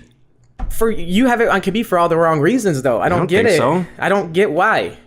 Before this incident right here, what has Khabib ever done to be warranted as an antagonist, as you say? I didn't say it before this fight. I'm talking about this fight. In this fight, I thought you meant like antagonist. I don't have any problems with Khabib. I thought you said you didn't like him before that. Like for some reason, you don't like him. Well, I don't get why people in general don't. He's Russian. Well, then that's just... And that's how the UFC pays him. They don't pay him as a negative person because he's Russian. You know what I mean? I'm trying to like talk to multiple people here. I'm not like attacking you. You are attacking me though. That's how you're presenting it. It's just I don't see. I've seen all these fucking fighters. Everybody react to it like it's what he did is so bad. Like Michael Bisping, who's conveniently with the same management as fucking Conor, defending Conor like no idea, like nobody else. Same. What Khabib did is scumbag piece of shit. Blah blah blah. He gave Khabib credit for the fight, but he says he's an idiot. He's ruining his legacy. He's not ruining his legacy. Did you hear Khabib's speech after the fight?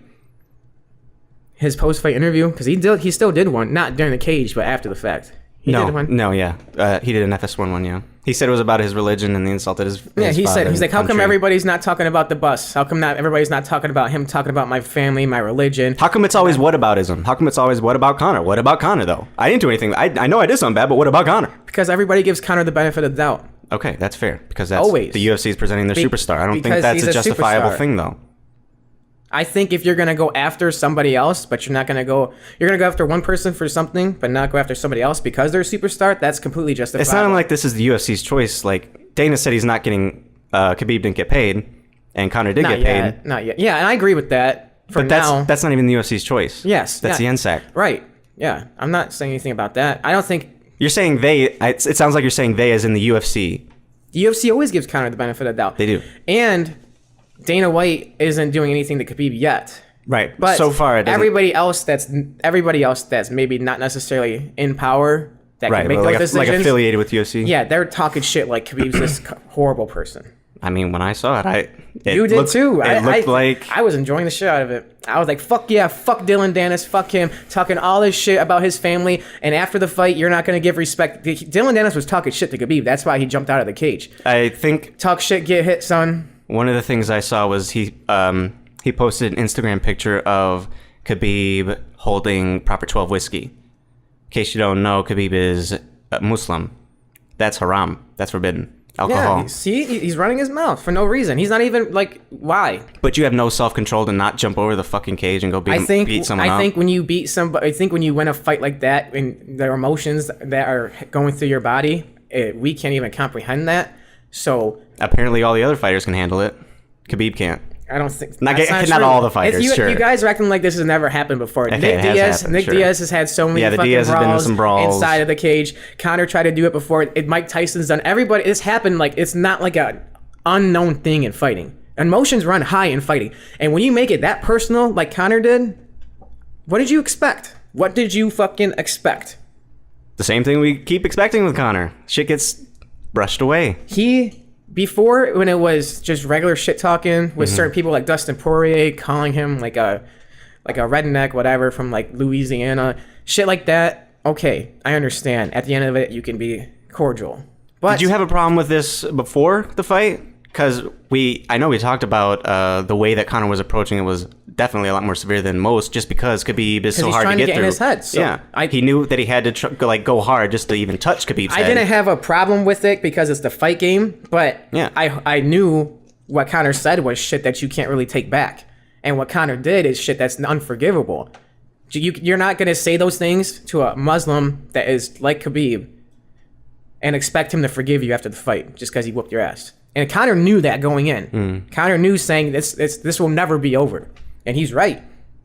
It's never, like, Khabib's never gonna fucking forgive him.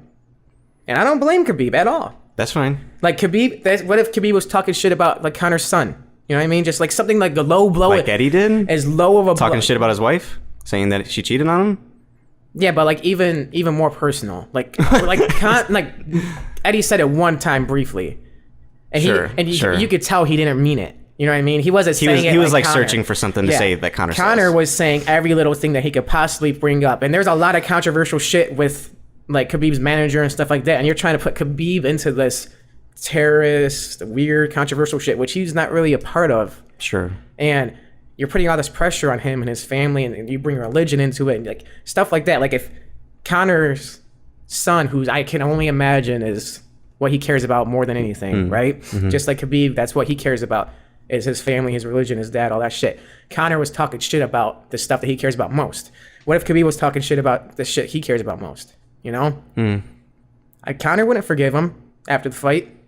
So to me, it's warranted. To me, I think what Khabib did, obviously, I wish he didn't do it. But at the same time, I'm like, whatever, fuck them. Fuck Dylan Dennis, fuck Conor's whole team.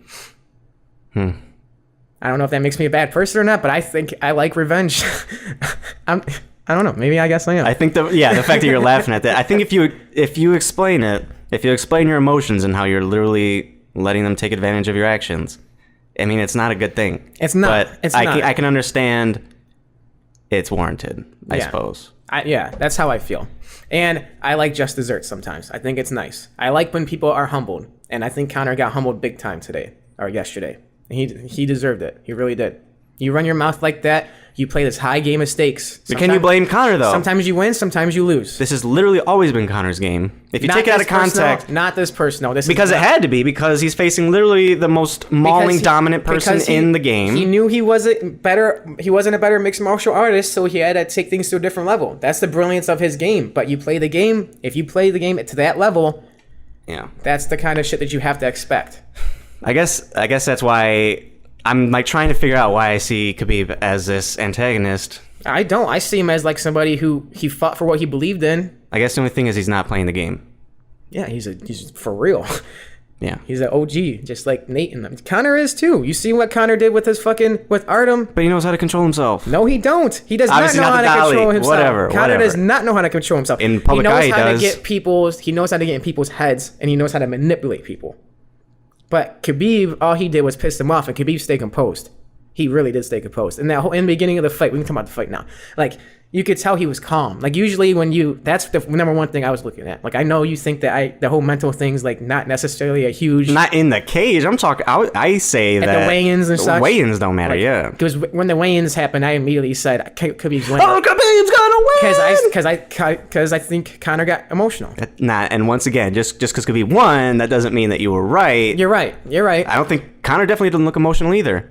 He looked just as calm as he needed to be. I know Dominic Cruz was trying so fucking hard to like justify what Conor was doing when he was getting punched in the face. Oh, I know, dude. Everybody was. They're trying to say, what's the rope-a-dope thing? Which maybe that was Conor's game plan until he realized, oh shit, you're not going to be able to rope-a-dope Khabib because for one, he has better cardio than you. Two, he's better on the ground than you, and he's going to be able to strike you consistently with hard shots. So you're not going to be able to have long-lasting cardio that way. That's not a winnable like way to...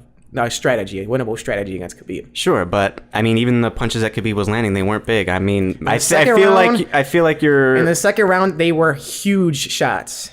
When he was against the corner of the cage, I don't think they were that big. They looked big, but he was fucking defending. That's what Dom not necessarily was saying. Just then. I'm talking about when he landed the overhand right, which he dropped Conor, which he outstruck Conor standing up. That was the first time that Conor had been dropped. Yes, in his career. Khabib fucking destroyed Conor in every little aspect of this fight. Every aspect of this fight. But I don't think that was Conor's game plan. And if it was, I don't think it was the smartest game plan. It was definitely not his game plan. To rope-a-dope him? No. I mean, I think the biggest problem that arose, and I don't know if we even talked about it, was when Conor was standing up, we kind of imagined that he would have the upper hand there, but we didn't really anticipate him having to worry about the takedowns.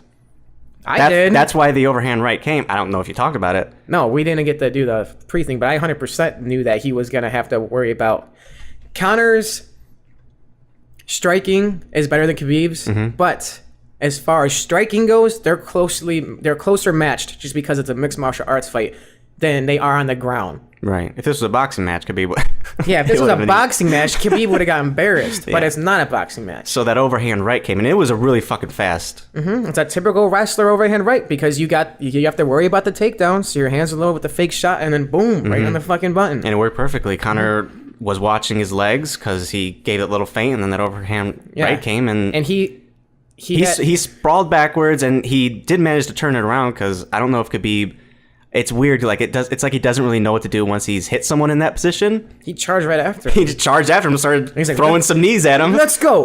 I love how he kept saying, no, you're not hitting me. Like, you're not hurting me. And that's exactly what I thought that, I think the general consensus, like I'm not trying to sound like the smartest guy over here, but I thought that Conor's best chances were in the first couple rounds because the more you get taken down, the less power you're going to have in your punches. Right, and then that's when Dominic was trying to say the opposite, like maybe he's just trying to wait for Khabib to tire himself out and then start punching him. I think there's too many Conor dick riders in the UFC. I'm wondering if Dominic was told to say that because I watched an interview that he gave with Ariel Helwani like right before the fight, and he was saying some things like, I think if Conor goes down, he has the ability and the skill to get back up, at least. He can sprawl and get back up. But he never mentioned anything about trying to rope-a-dope him. Maybe, I don't know. I hope that's not the case. I hope they don't tell them. I hope they don't tell commentators to be biased to certain fighters. I feel like they might. I wouldn't be surprised. Like just push the conversation in this direction. You don't have to lie. Don't you think you would have heard about that by now, though, with all the guest commentators and such? Don't you think somebody would have said something? I honestly don't know. I have a really hard time trying to distinguish what's genuine and what's not these days. That's true. Like even the Conor McGregor act, like that's. I think one of the big things that makes me see Khabib as more of an antagonist because his shit's real. I almost expect Conor to just be doing this as a front, and then after the end, it's all going to be fine. I see what you're saying there because I think Conor McGregor, that's not the notorious Conor McGregor, is a nice guy, but He's playing this game. He's consumed that role to the point where that became who he is. Yeah, And you live by the sword, you die by the sword, pretty much. it's true. And Khabib, first of all, another thing too, Conor was like cheating throughout Yeah, the fight. it's true. He kept grabbing Khabib's gloves. He kept having his fucking toes in the fucking cage. There was He had an a illegal knee And on he the while ground. down, yeah. That it looked like it might have been like a reflex thing, but I mean, No, he looked like he knew what he was and doing. I heard people complaining that Herb Dean wasn't like warning him for it. He didn't at Didn't he all. warn him? I could have swore he gave him a little fucking finger wag right maybe about after the knee. Khabib. Maybe- Yeah, on the knee. I mean, He didn't give him a warning at all about his foot in the cage, inside the octagon, and like his toes trying to get grip on the cage and shit. right. I think he was looking at the damage though. That's why. I just don't think he noticed it. Which at the end of the day, you're the ref. You're supposed to notice it. So Right. The refs have been decreasing. Well, like Mark Goddard is the only Herb good one Dean now. has been decreasing quite a bit lately. Yeah. But I mean, who knows? We're not watching every single one of his fights. Maybe he's just having a hard time under the spotlight. True. But, So yeah, Conor was in desperation mode with the shorts grabbing, glove grabbing, all that shit, and Khabib was complaining the whole time, but rightfully so. Yeah, Khabib went after the fight. It was madness, but I hope they don't fucking strip him from his title. I hope that shit don't happen. I hope he don't get suspended for a ridiculous amount of time. If It was Vegas. It'll be fine. If this was New York, sure, problems, but and he apologized after the fact that he recognized what he was wrong, but like my whole thing is what he did was wrong, but you can't just pick favorites and you can't just discipline one person for one thing. I guess you can because that's what the fight it's game not like is Conor. about. The Conor fight game's didn't not get fair. It's not like Conor didn't get punished. He had to fucking turn himself in. Are you talking about the busting? Yeah. I'm talking about him charging the Bellator cage and attacking the ref. He got zero. Sure. Zero for that. And another thing too, I don't know if you know this, I'm not trying to justify it, but Khabib's people that came in there and attacked Conor, that was after Conor tried to hit Khabib's coach. I thought it was someone else that was trying to jump the fence, and he like preemptively hit them. Yeah, he preemptively hit him. I don't know if they were trying to jump the fence to hit him or if they were just jumping up there talking shit. But he hit them, and then that's when the other two guys came in there, which those two guys just lost their MMA careers to the UFC fighters. Yeah, one of them was good too, right? Yeah, I forget his name offhand, but Starts with a T. some Mako Chechomov, some shit No, like that. it was like Takov or something. Yeah, some kind of Russian name, you know. But that's how loyal those guys are to each other. That'd be like that's just like the Diaz bros. If Nate was in that fight and he lost and his opponent hit some like Jake Shields and his team, you're telling me Nick Diaz went to hop that fucking cage right then and there and try to fuck him up? Like that's how they are. There's some people that are that serious about the fight game. Doesn't make it okay. Yeah. I don't think I appreciate it. I'm sure. I get I'm it. sure People, you don't. people talk shit. You want to hit them, but I'm sure you don't, but I think if things were reversed, if Conor did this after the fight, it would not be that big of a deal. And I don't think that they would say, oh no, Conor's the victim. I don't think they would have said that about Khabib. Like everyone's trying to spin this off now, like Conor's the victim now. Like Conor ain't no victim of nothing. I haven't heard that. That's what Michael Bisping said. That's what Ariel Helwani said. That's what a few people are saying, that Khabib has now made this to where he's not the victim anymore and Conor's the victim. And to me, that's bullshit. That's 1,000% bullshit. Conor dug his own grave. Sure. That's how I feel. My opinion, I guess, I'm just sick of overall all the fucking Conor fucking fans that justify everything that he does. I hate it. You got to be honest both ways. That's how I feel. Those people don't know the other side.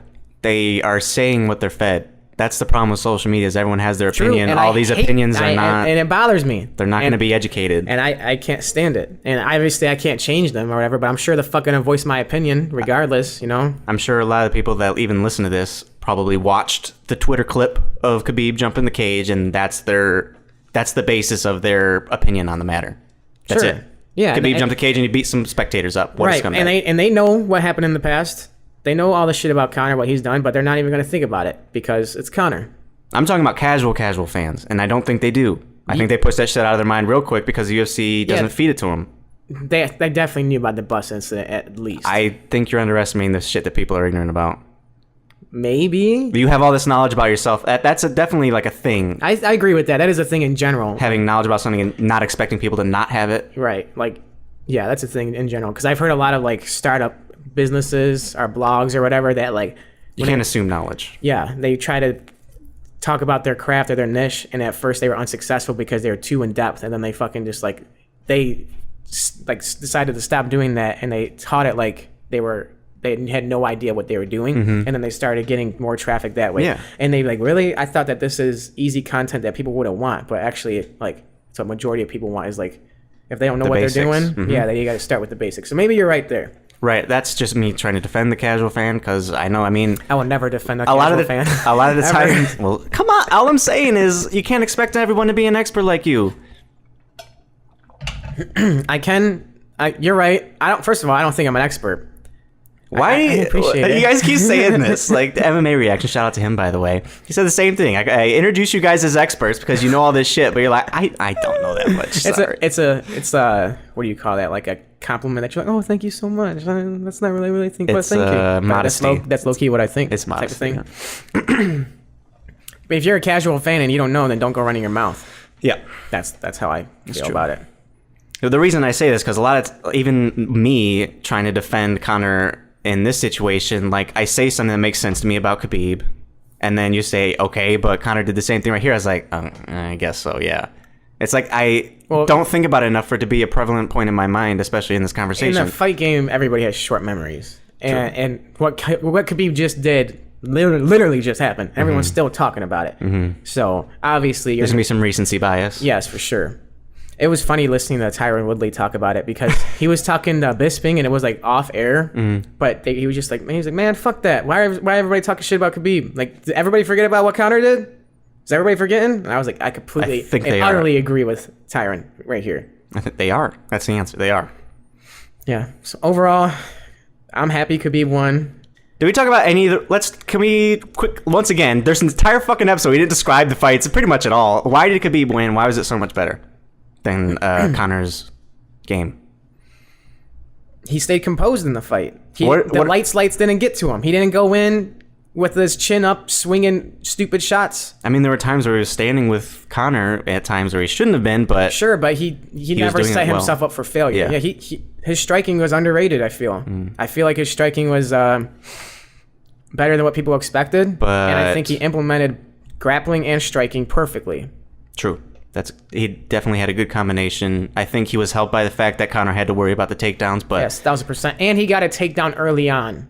Yeah, and it was like a takedown where Conor did everything he could. He thought he was doing it right. He was grabbing those shorts. Conor, I think, in the very beginning of the fight, his whole plan was to put the pressure on Khabib so he couldn't dictate the pace and get Conor to the cage and like shoot a takedown and get him down that way. But it happened like a minute in. I think Conor's whole game plan was he's gonna be as far away from the cage as possible, and if Khabib gets the takedown, he's going to have to really force it to get the takedown, and that's where Conor's going to be able to slip and Sprawl get the knockout. Yeah.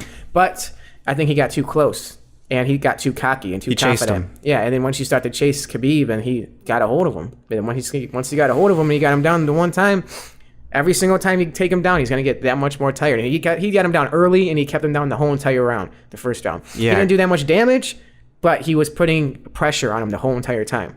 Right. I don't know if it was Joe or if it was Dominic Cruz that was saying this, but that's basically what Khabib wanted to do. Like you can see he's not punching him. In the early first round, he was just squeezing him. He was lifting his legs over his head. He was letting him feel that pressure. And I think Khabib fought the perfect fight. He really did against Conor. He looked so composed and he looked so calm. And that's hard to do in that stadium. And that's what even Derek Lewis said. That's what I was going to say earlier. I completely forgot what I was going to say about him in the FS1 interview. But he said the reason why he blew his wad out in like the first 30 seconds of the fight was because he's like, the fucking pressure, everybody was going crazy. I felt like I had to knock him out. Like, yeah, I can't even imagine. So like, imagine Khabib gets the takedown and all those lights, everyone's going crazy. Like, if you weren't composed, you would just be trying to hit him with everything you got right then and there. And Khabib got up easily. That's what allows Conor to get up, yeah. So Khabib was just overall composed. He stayed calm. He stuck to the game plan. And up to the third round, I think he stuck to the game plan. I think in the third round, he knew he had Conor exhausted. Yeah, you could hear him say it's over. Yeah, so he was striking with them. And he just wanted to let that motherfucker know, like, bitch, you're not nearly as good as you think you are. And that's that. I think Conor is an amazing fighter. I think he could beat 99% of the people in the lightweight division and in the featherweight division. But Khabib beats everybody. Yeah. Except I would love to see him face El Kukui still. Like I said before, I'd rather see that than Khabib Conor. I'd rather see that than Conor Nate. I would love to see Conor Nate just from like the entertainment aspect of it, but as far as a mixed martial artist aspect, I would love to see Khabib and El Kukui, both of them healthy. I agree. That's gonna be the big, like, to me, it'll be the biggest fight in MMA history. I hope the rumors of this rematch get squandered really, really fucking fast. Conor said he wants to rematch, and whatever Conor wants, he's gonna get. I mean, he sent out a tweet that said, "Good knock, can't wait for the rematch." Mm-hmm. He's also sent out a tweet saying he's fucking retired from the game. Thanks for the money. Thanks for the cheese. Right, like I think we both know how much this is gonna eat at Conor. Not the fact that he lost, but the way he lost and what happened after the fact. I think. Good on Conor for not pressing charges on Khabib and his team, because I think he knew. I think he knows he deserves it. Yeah, and I think he's not even what everybody else is like throwing all the hate at Khabib. I don't think he is. Like after the fight, when Khabib spit on him and was like talking shit, trying to get past him with Herb Dean, he was just looking right at him, and he knew. He's like, yeah, fuck it, man. You got my ass beat. Like, you won.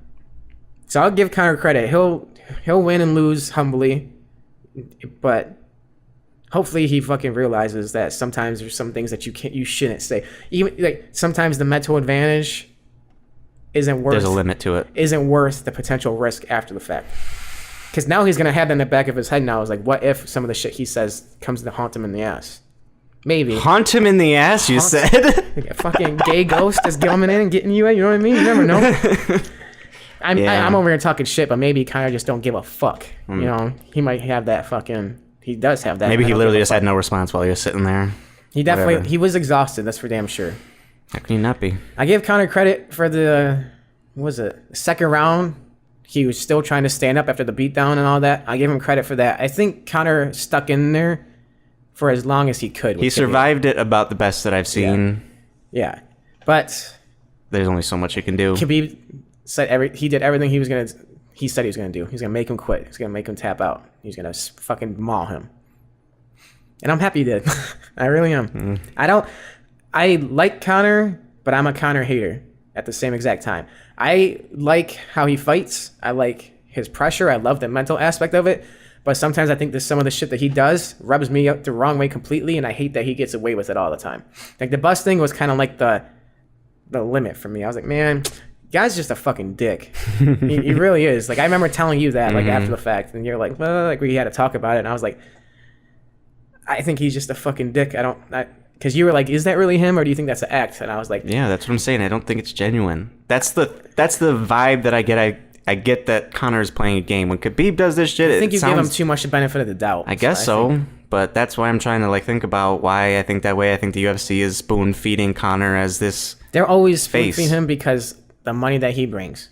Like, have you heard anything about the pay-per-view numbers for this? No, those don't get calculated for a while. I think because that's basically like 80% of Khabib's check, and I don't think NSAC can hold that from him.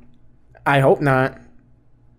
Yeah, it says it's projected to be 3 million, which I don't think it could have been. I mean, I'd be shocked if it surpasses 2. I honestly would. Yeah, be. I'll be shocked if it's the highest UFC of all time. I think the second fight will be the highest UFC fight of all time, highest pay-per-view buys. And easily. You know they're going to be using that Khabib footage in the promo. Yeah. See, that's another thing too. Like the UFC, they shouldn't be saying this is criminal and this is something that they should. They? Dana isn't, but I think the UFC will.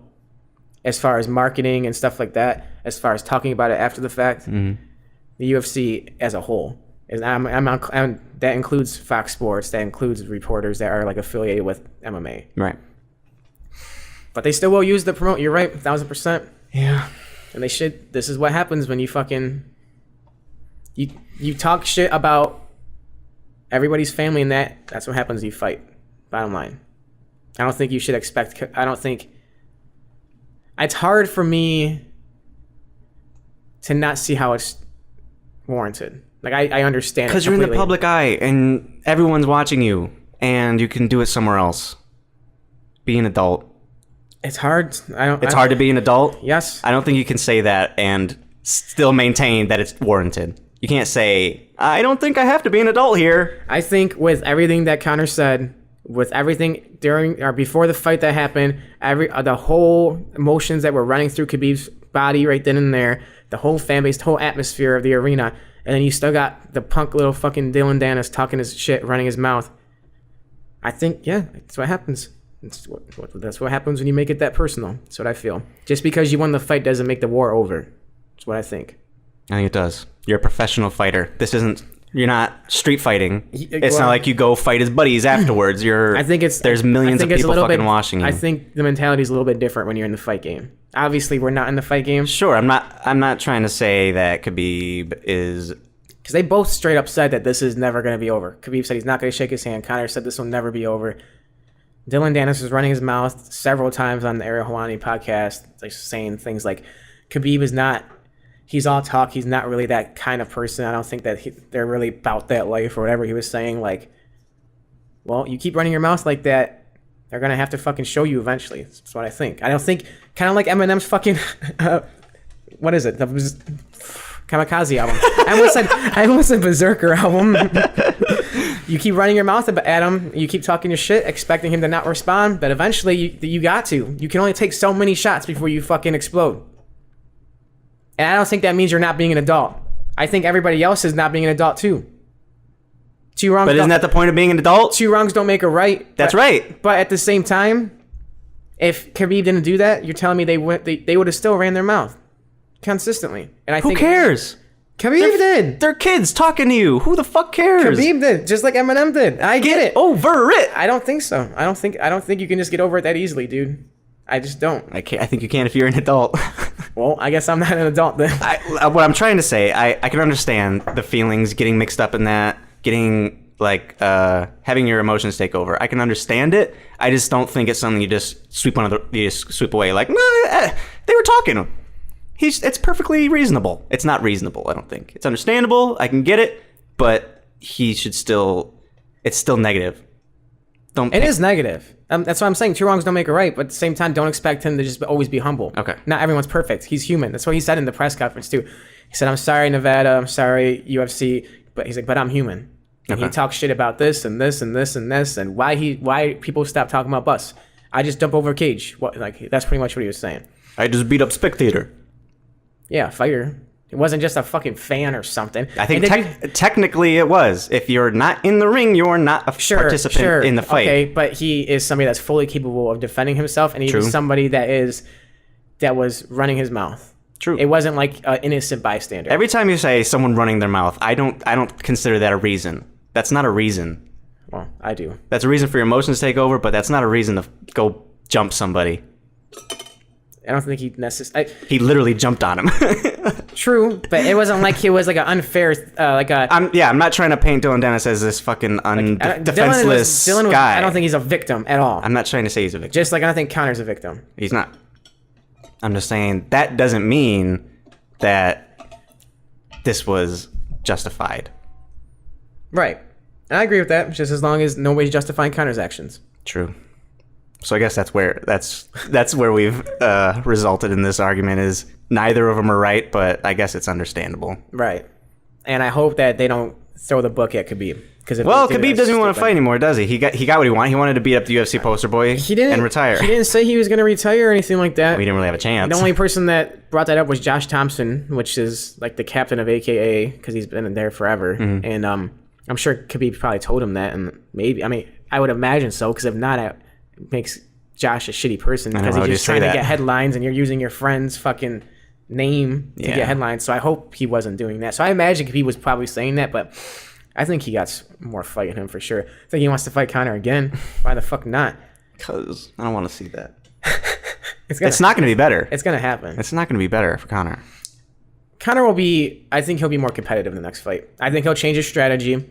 I think he'll learn from the mistakes. I recall very distinctly, I think this was Thursday night or somewhere around there, you said, I don't care if Conor has 10 fucking years to practice wrestling. He will never be good enough. You didn't let me finish. Okay, go on. I was going to say, I think he'll change his strategy and I think he'll come more prepared, but I don't think it'll be enough. You said it won't make any fucking difference. I think he'll fucking maybe win one round, but I think Khabib's still going to win the fight and he's going to be dominant. That's what I think, regardless.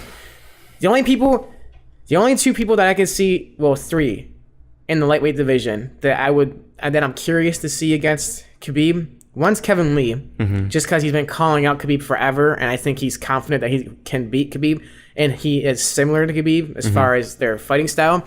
and his wrestling looks relentless. It looks just as dominant as Khabib's in certain fights, and I think he's a better striker. But I think Khabib is better. Yeah, as far as a fighter, because I think his wrestling is better than Kevin Lee's. It's like a better defensive wrestling also. So if Kevin Lee tries to put him in guard, I mean, right, you're in trouble anyway. Yeah, I'm curious just to see the fight. And then number 2, and this is because I'm a Stockton fan for life. Oh, come on! I want to see Nate versus Khabib just because. Isn't that a bad matchup for him? I don't think so. Bad matchup. You think for who? jiu-jitsu for Nate? You think that jiu-jitsu helps that much? Helps way more than Khabib or than counters for sure. I think obviously. I think Nate versus Khabib will be way more competitive compared to Conor and Khabib. 1000%. I think Nate has the cardio to withstand a beatdown because he's done it several times. I think he's tall and lengthy. I think he's harder to take down than Conor, and I think he won't mind the takedown. I think he will when it actually happens and he starts getting beat down. But I think initially he'll fucking probably pull guard. Why the fuck not? He will be offensive on his back. Right. Opposed to where he's just a shell like Conor. He'll give Khabib problems in the sense that Khabib won't be able to just fucking wail on him. Because he's gonna have to watch his limbs. He's going to have to. So I think that fight will be it's just scary to me. I think it'll be a competitive fight. Yeah, it's scary to you because if Nate wins, then I'm gonna be fucking running my mouth for it till the day I fucking die. Well, you're gonna run your mouth either way. That's like a win-win for you. And then, no, I'd be upset if Khabib won against Nate. I would be. And then, obviously, I think Al Kukui versus Khabib is the fight.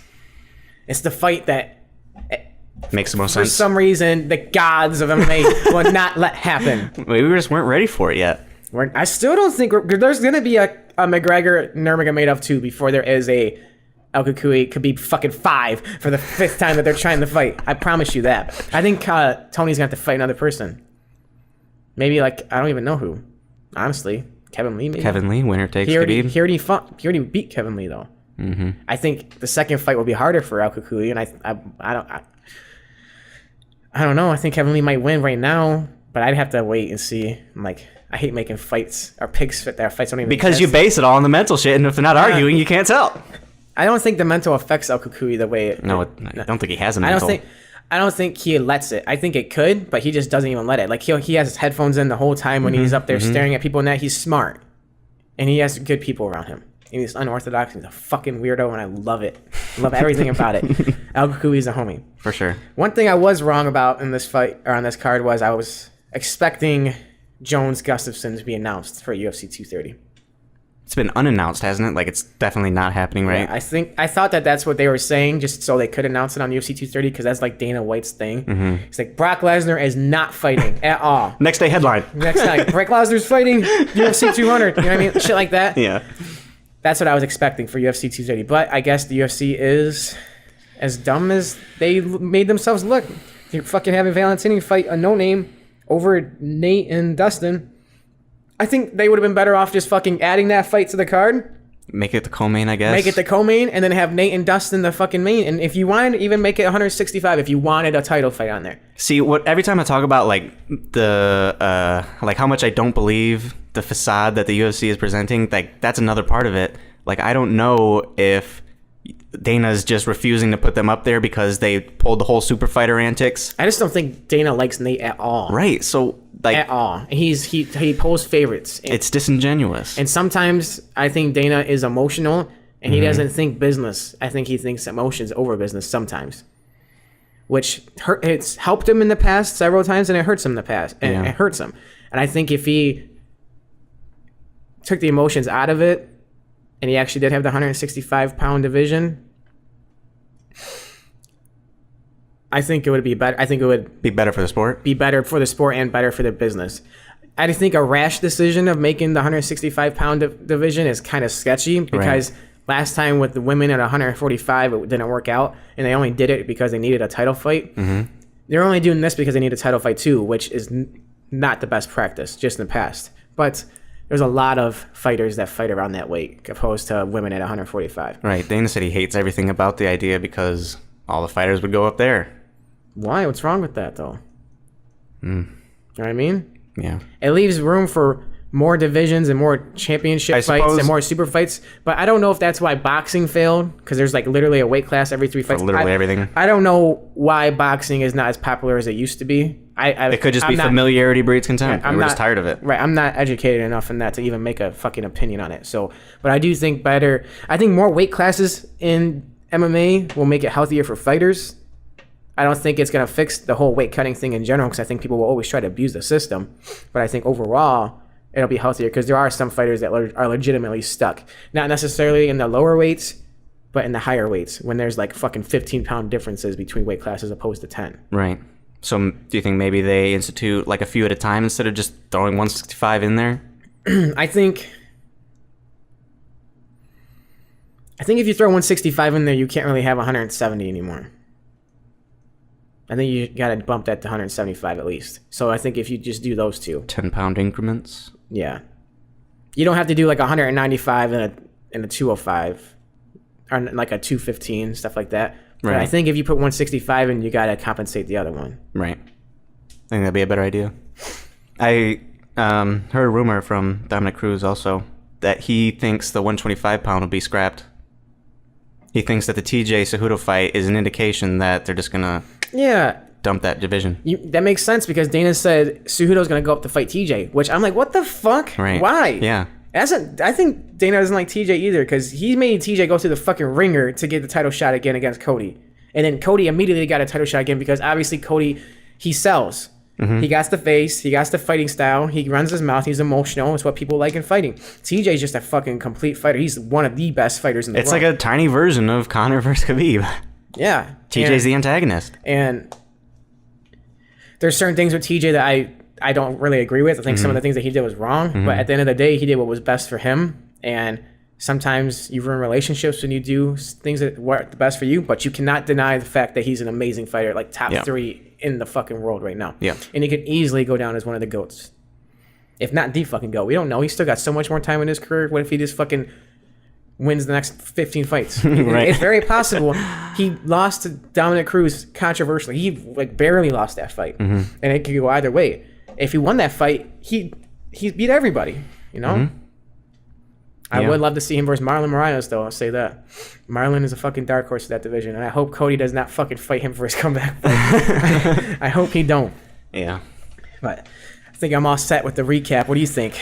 That was pretty hefty, yeah. Anything else you want to talk about? I mean, no, that was pretty much everything that was weighing on my heart there. Pretty emotionally driven podcast today. Yes. That's okay. I'm glad at least we got the emotions out. I was honestly, during the fight, so many times, like every single time Khabib like hooked his legs together and lifted him over his head, I was like, yep, Conor's done. This is going to be awful. I don't even want to watch this. Why would I watch this? Why would I do this to myself? And then I kept watching, and Conor would get up and I was like, oh, okay, here it comes. Every time I fucking... Ooh, because you weren't there for me to talk shit to, Thank man. fucking God. You weren't there for me to talk shit to, and it fucking bothered me. You couldn't talk shit to your sister or Ethan? I was talking shit to Conor. Everybody. Conor was like, dude, you're gonna get like chill out. You're gonna get fucking people like knocking on the door for noise complaints. I was like, how I get at bars when I get excited. I fucking get loud and obnoxious and shit. Normally I argue against you. They probably weren't doing that, were they? No, because they couldn't. Well, first of all, Zena's boyfriend's not gonna say shit to me because that's my little sister's boyfriend, and he's true. You know what I mean? He can't. And then Conor is just like nice, so he's not gonna like defend himself like you defend yourself against me because we're like super close, you know? Sure, I don't give a shit. Yeah, and Zena don't know, she can't, right? Because I'll educate her ass real quick in fighting because she doesn't know it as much as I do. Yeah. And then Sam finally she was convinced after everything I said as they were walking out and all that. I was nervous though. They were looking at me like I was weird because I was like, I swear to God, if Conor comes out to Drake, he's gonna get fucking destroyed. Why does that matter? And I was like, he came out to DMX when DMX was there to watch him fight against Nate, and look what happened. He needs to stick to Notorious. Okay, but it doesn't matter now. That theory is now completely thrown out because he listened to Biggie. That's just me being stupid.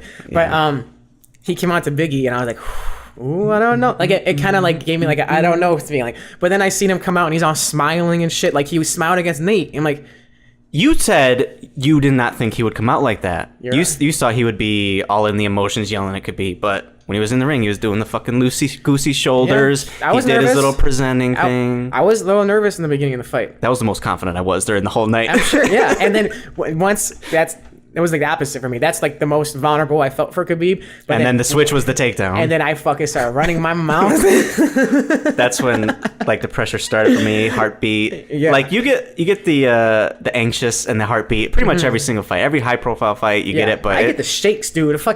I don't know why. I was shaking at this point. And Were you? it's only the really, really high profile, like emotionally invested fights that get me. But this is one of them. I was fucking stressed beyond compare. That's why you gotta love MMA though. They literally bring the emotions out for fucking spectators. It's true. I just wish there was less negativity attached to it. Yeah. Well, at the end of the day, what MMA used to be is supposed to be respect and just to see which martial art is the best and which martial artist is the best. Now It's this entertainment thing, yes, and it's turned beginning to leave entertainment status, and it's just like borderline. I don't even know. It's gonna get worse before it gets better. I promise you that, because that's what the new owners want. They want what sells, not necessarily what's most morally correct. Right. They're not the Fertitta brothers who were passionate about fighting. They're passionate about money. So it's gonna continue to get worse. I promise you that.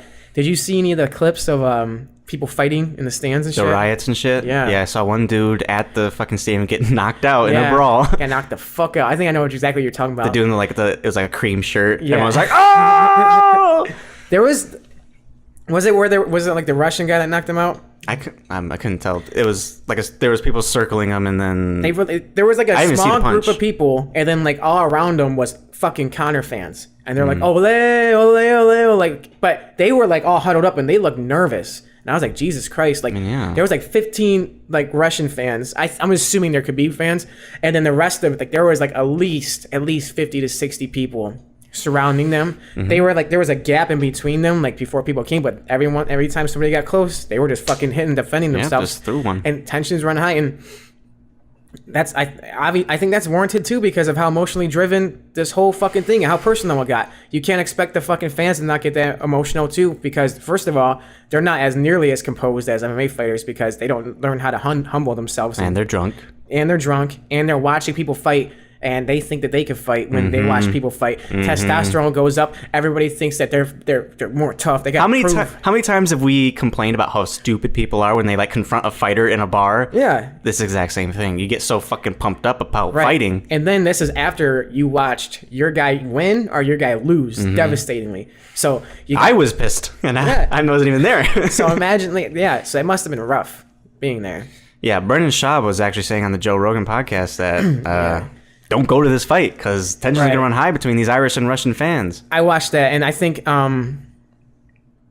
he was 100% right, but everybody who's saying, oh my God, Mystic Brendan Schaub, Yeah, I mean... that's warranted. Right, that's easy If you've to gone expect. to a fucking MMA fight, you're going to see 10 plus fights in the stands, regardless of who's fighting. We true. know that from experience. It's just, that's what happens when you got so much testosterone in one fucking room watching people fight, getting drunk. It's a recipe for people to fucking try to test who's the fucking king lion in the jungle. King lying in the jungle. Yeah, That's king true. lion in the jungle. You know what I mean? That should be your UFC nickname once you get there. Yeah, I'm not getting there ever. Fuck out of here. Oh, that attitude. You're absolutely right, and I'm okay with that. So anyways, I'm about done. You done? yeah. All right, guys. If you enjoyed, if you agreed with either one of us, I mean, you have to pick one, wait, don't you? don't tell them that. We may be able to outsmart them here. You know what I mean? Just rate 5 stars, like, share the shit. Let us know. Give us some feedback too. Let us know if you think Khabib was warranted. Do you think Khabib was wrong? Do you think Conor's the victim? Do you think Conor reap what you sow? Let us know. Also, check out our fucking YouTube channel. We got a whole NBA series that we just finished on there. We're gonna be starting a new one shortly here. Now that the wedding shit is out of my way on my side, so it's kind of not that busy anymore. But I still gotta learn how to deal with that, because at the end of the day, life's always gonna be busy. Yeah. So Prioritizing things is important. yeah, but prioritizing and planning, and also at the same time not putting too much pressure on ourselves, because fuck it, life is life, and sometimes life's more important. You know what I mean? it's true. It's important not to worry too much about it, I think. Yep, that's true. We're doing we know we're doing things well. Yep. So we're out of here, fuck faces. We will see you guys next time.